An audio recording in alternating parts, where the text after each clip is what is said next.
sa mga katik vloggers, mga subscribers, bago tsaka luma, mga supporters, mga dumalaw at bumisita sa channel, lahat ng mga viewers, secret viewers at silent viewers, magandang araw. So ngayon meron lang tayong kunting isang maiksing content, i-share natin sa mga baguhan as usual, sa mga nag-uumpisa pa lang na hindi nila alam na meron palang ibang klaseng tinatawag na high frequency driver maliban sa mid-range tsaka sa Twitter. Kung sa low frequency driver ay meron tayong tinatawag na woofer, at kung gusto mo ng medyo mas tighter bass, medyo mas mahigpit na bass, medyo mas malalim at malambot, so pwede kang gumamit ng tinatawag na subwoofer.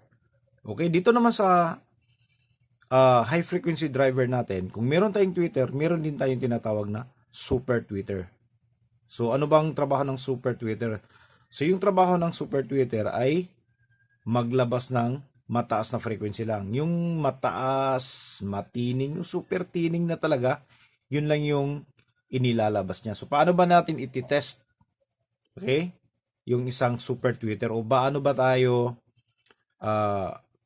magti-test ng isang Twitter na itong Twitter na to ay super Twitter, or pwede ba natin siyang gawing super Twitter? So yung isang paraan diyan ay kukuha lang tayo ng mababang value na capacitor katulad nito. So itong isa natin, itong kulay kulay pula ay 10 nanofarad. Tapos yung kulay brown naman ay 0.47 microfarad. So ito ngayon yung iti-test natin. Titest natin dito sa dalawa at pakinggan nyo kung ano ba yung mga pinagkakaiba nila. Okay? So try natin. So ano nga pala, saan ba ginagamit yung yung super tweeter?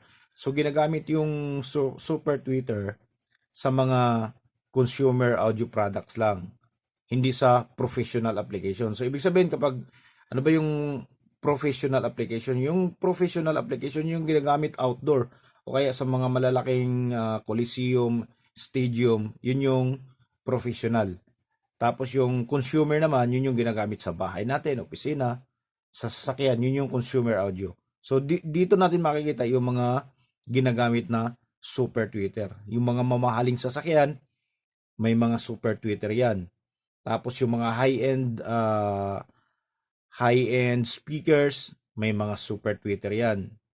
Okay? So yung iba, hindi mo lang mahalata dahil pareho sila ng modelo. Pero kapag tiningnan mo yung dividing network nila, nagsiserve siya as super tweeter. Mas maliliit yung kanyang filter capacitor sa ilalim na ginagamit. Okay? So ito ngayon, try natin, i-test natin siya.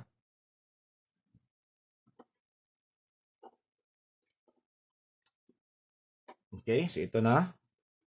Yan, uunahin natin tong 10 nanofarad. Pakinggan nyo.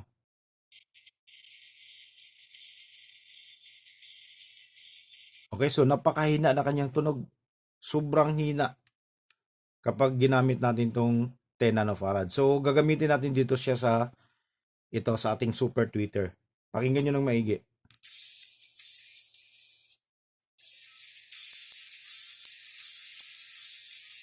O di ba? Ang laki ng pinagkaiba.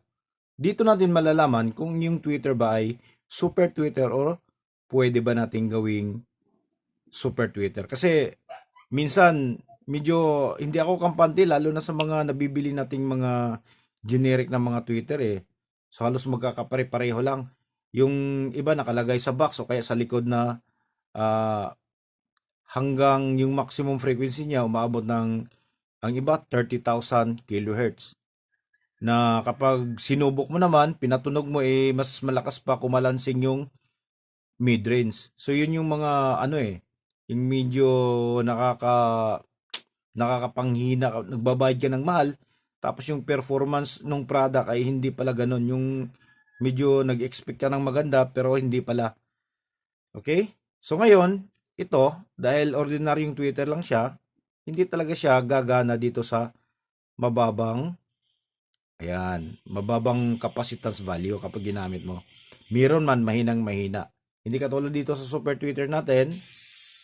Ayan, medyo malakas siya tsaka pinong-pino. So lalabas lang yung tamang performance ng tweeter natin kapag nasasaktuhan na siya ng value ng capacitor natin. So ito, 0.47 gagamitin natin.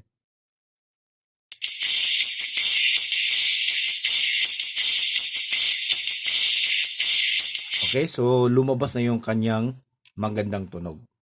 Okay, so dito, hindi mo kailangan ng mataas na value. Mababang value lang ay ramdam mo na yung high frequency niya. So paano naman yung 0.47 kung gagamitin natin dito? Yan.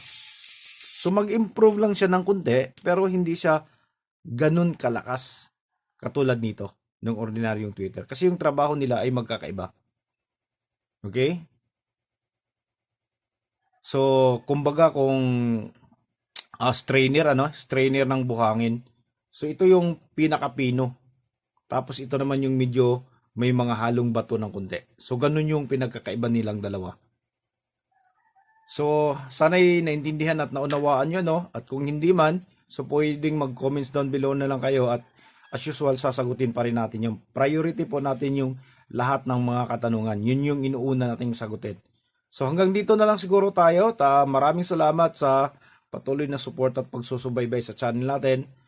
God bless at bye-bye.